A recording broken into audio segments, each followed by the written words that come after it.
on and grab your drink, grab your water.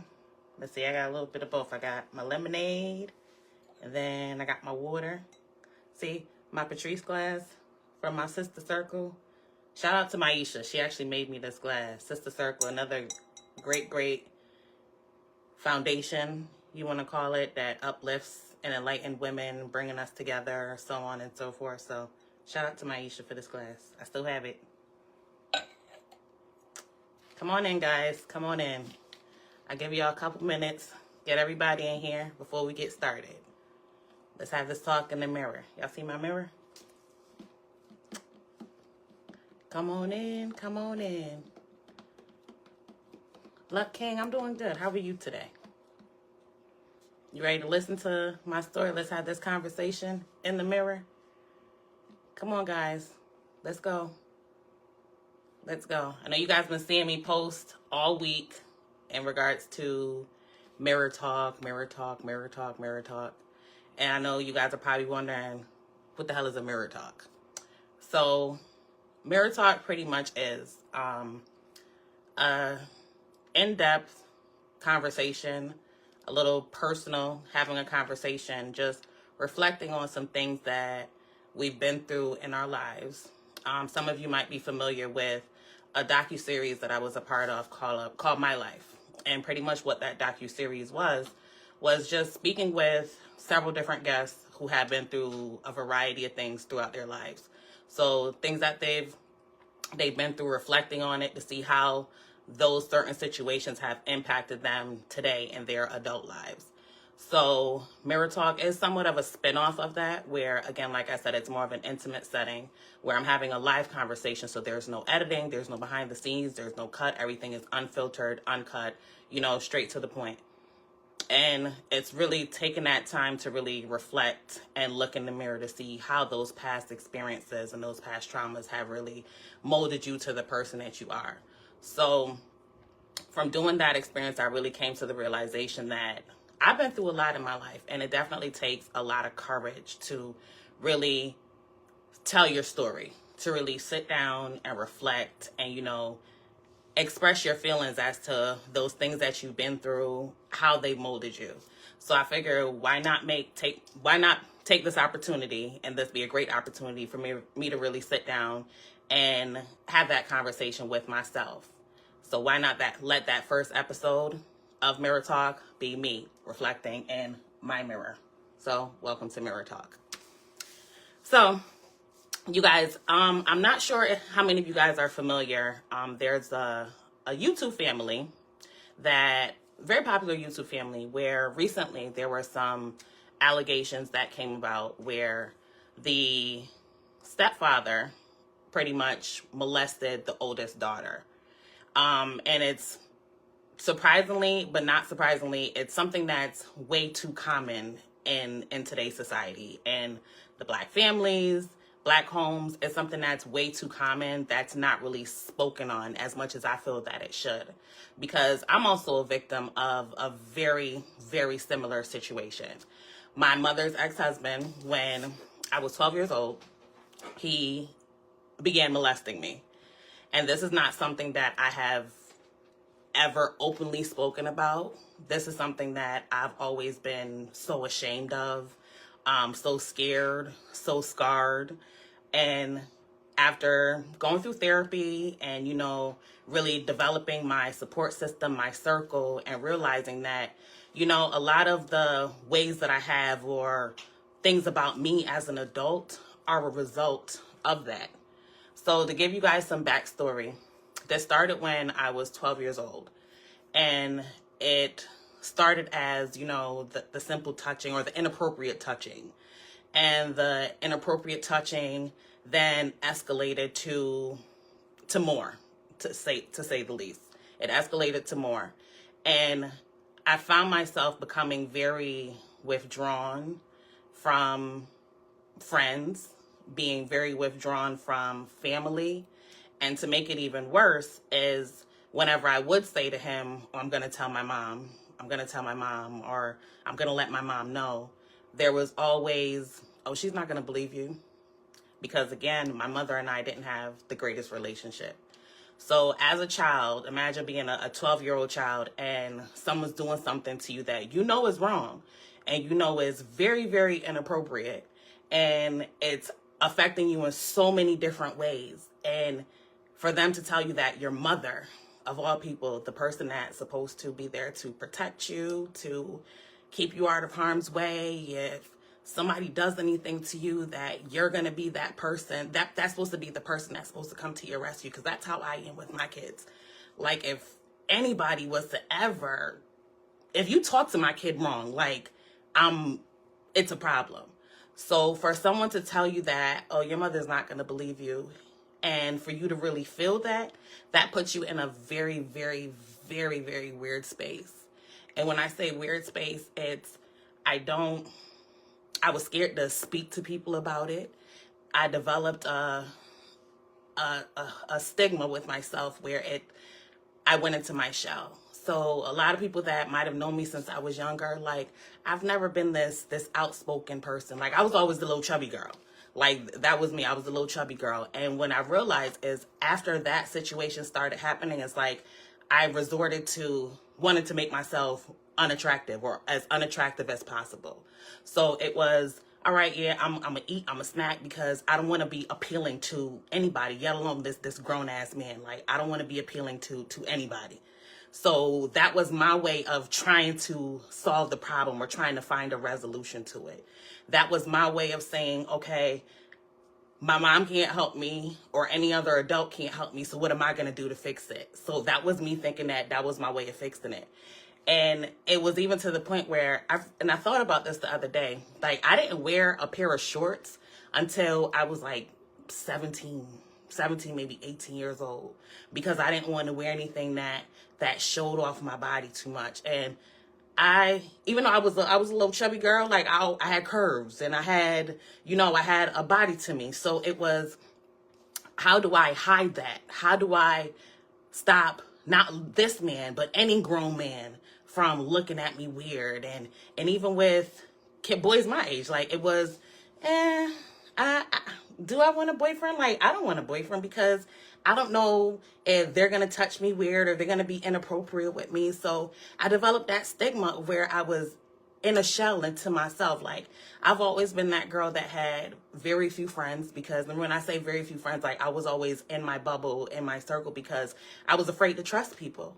And even today, like, as an adult, like, although that specific situation, and especially you telling me that, oh, my mother's not going to believe in me, and me as a child believing that my mother is not going to believe me, I have a issue with trust. So it turned me into this person where it's hard for me to trust anyone. It's hard for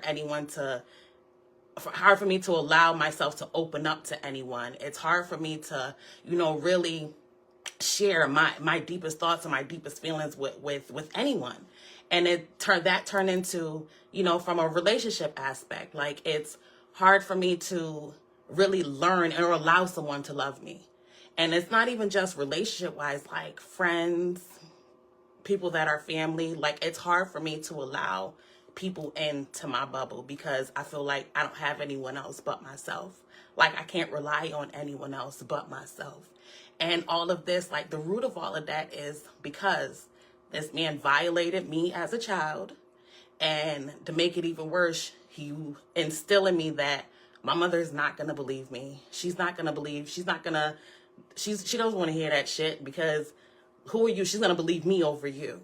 So that formulated this, I had to create my own security blanket. So that evolved into my adult life, where I'm so afraid to trust. I'm so afraid to open up.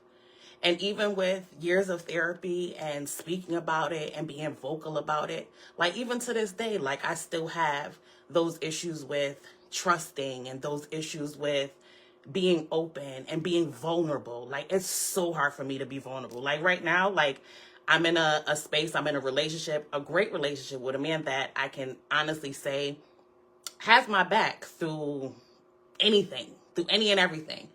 And I'm still afraid to 100% be vulnerable with him. And I keep going back to, as a child, I didn't have that. I didn't have someone that had my back 100%. I didn't have someone that I could say, all right, you know, no matter what, I don't care. That person got me 10 toes down. I didn't have that. So it's hard for me to accept that now in my adult life. Hard for me to accept that, yes, this person has your back. This person is in your corner. And I have a very small circle of friends, not many, because again, that's where that trust issue comes in, where I don't trust anybody. So even that small circle that I do have, like, it took a very long time for me to have that small circle because, again, like, I don't trust you. I trust you as far as I can throw you. And as far as I'm concerned, all y'all some heavy bitches. So I don't trust you. So, but again, it took me a very long time to develop that circle of friends that I do have now, all stemming from what I experienced as a child. So again, going back to what I told you guys in the beginning, this is pretty much what Mirror Talk is about. It's really taking that time to reflect in the mirror, to really, in a sense, owning your shit. Because now that I look back at it, it's like, I wish I would have ignored what he said about my mother not believing me. And I would have actually been vocal about it and said, Mom, this is what's going on. This is what's happening. And from there, see if she would have actually acted on it. To see if she would have actually been the mother that I am to my kids, where, all right, you're my kid. I got you 10 toes down. I'm here for you. Like, nobody's going to fuck with my kid. Like, I wish that I could have gone back in time and really ignored what he said to me about, oh, your mother's not going to believe you. She ain't going to believe you. You a liar, this, that, and the third. And really taking that opportunity to really speak to her and tell her what was going on. Because maybe the outcome would have been different. Maybe my issues with trust that I have now, and that my issues of being vulnerable that I have now, maybe those wouldn't be issues that I have today. Because again, the person that you're supposed to be able to trust, your mother, the person that's supposed to have your back, be there for you 10 toes down, I felt like I didn't have that. So again, fast forward, that develops into that stigma that I have now. So really sitting there, reflecting on my past and the person that I am today, I will say I've come a long, long way. I still have those issues with trust because, like I said, my circle's very small, very, very small. And it takes a lot for me to let you into my circle. It takes a lot for me to put my walls down. And you hear a lot of people say, oh, with relationships, you have your guard up. But it's not even just a romantic relationship for me. It's any relationship, friendship, romantic relationship, all of the above. Like, I'm that person with the wall up. So again, when I say to you guys, really taking the time to reflect and learning those tools and utilizing those tools, like, it's a lot. And this right here is a tool for me. And I know that there's somebody out there that might be experiencing, some young girl out there that might be experiencing what I've gone through. And I just want you to know, like, you need to have your voice. Speak. It might not necessarily say to your mom, but it's speak, be vocal about it. Like, it's okay. Like, it's okay to speak. It's okay to talk. It's okay to say something. Like, I really want you to say something because I wish I did. I wish I had that voice. I wish that I had that enough courage to really tell somebody, because I feel like that would have saved me from so much trauma and so much shit that I eventually went through so many stages of my life. So many things that possibly could have been avoided. They could have been avoided, possibly. Now, I'm not a fortune teller. I can't tell you yay, nay, or, you know, whatever it is. But again, it definitely is something that I feel like in our community, in the Black community, that we need to learn to be more vocal about. Because you'll hear that saying, what happens in the house stays in the house. You know, what goes on in my house, you don't need to tell nobody my business. But no, if you're being hurt, speak up. So that little girl that might eventually see this video or might come across this content, like, I want you to know it's okay to speak up. It really is. It is okay to speak, because the people around, the adults around you, they're supposed to protect you. And when you feel like you don't have that protection, you don't have somebody that's going to have your back, like, that's the worst feeling in the world. But somebody's going to listen. Somebody's really going to listen. And I want you to really use your voice. Use your voice. Because you're going to get heard, whether it's by your mom, your aunt, your best friend's mother, whoever it is. Like, speak. Because I wish I had that voice. And even now, like, I find myself, it's so hard for me to speak up for myself. And I feel like that goes back to situations of my childhood. It's hard for me to speak up for myself. It's hard for me to be an advocate for myself because I feel like nobody ever advocated for me. So it's hard for me to defend myself. And that's why I go so hard as a mother when it comes to my kids, because I don't ever want them to feel like nobody's got your back. Because if nobody got your back, I do. And I know a lot of us as mothers or mothers nowadays, like our kids are our world. So we'll break down 10 million walls for them. We'll make sure that they're okay. And I just want you guys to understand that trauma is real. Like, it really is. Like, I'm trying to hold back tears right now, but trauma is so, so, so real. Like, I don't think you guys understand how the shit that you go through, that you've gone through, how much it really molds you into the person that you are. So these are things that I'm still working through. I'm still trying to overcome. I'm still trying to find me.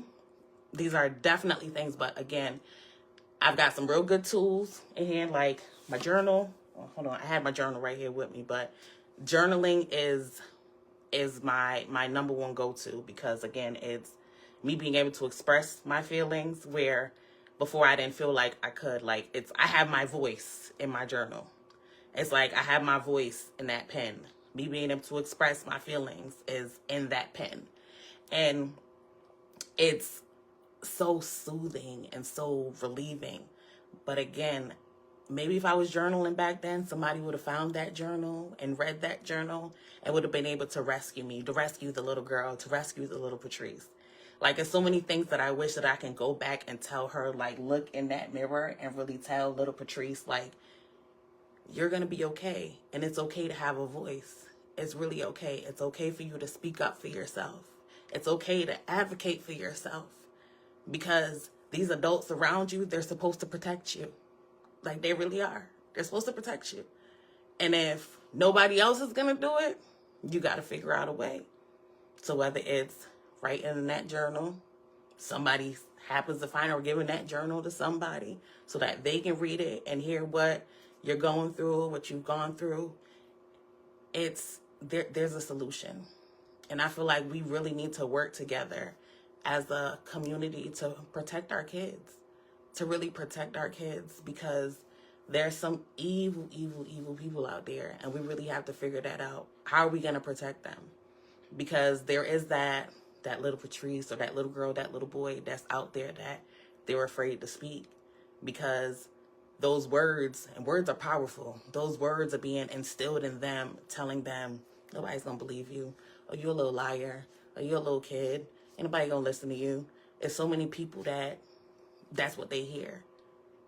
So many things, you know? So again, like I started you guys telling you that mirror talk is definitely something that I feel like I needed to take the first step to actually talk to myself in the mirror, to have that conversation with me, to let little Patrice know that, yeah, you went through some shit, you overcome a lot of that shit, you're still dealing with some of it now to this day, but you're gonna be all right.